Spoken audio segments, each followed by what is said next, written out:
大家好，每天一条词汇。第一天，我们来学公司类型。Company အမျိုးအစားတွေကိုလေ့လာတော့ပါမယ်နော်။每天ဆိုတာကနေ့တိုင်း一条ဆိုတာကတစ်ကြောင်း词汇ဆိုတာကြတော့ဝေါ်ဟာရတွေကိုတစ်နေ့တစ်ကြောင်းလေ့လာတော့ပါမယ်နော်။贸易公司ရဲ့အဓိပ္ပာယ်က trading company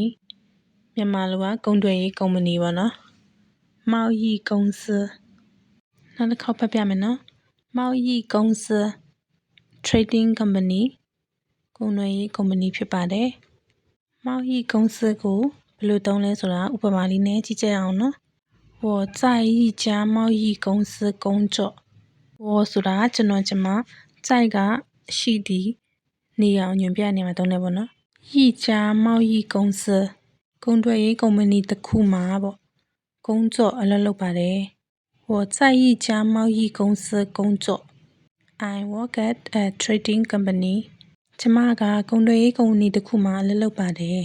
။关注我每天学一点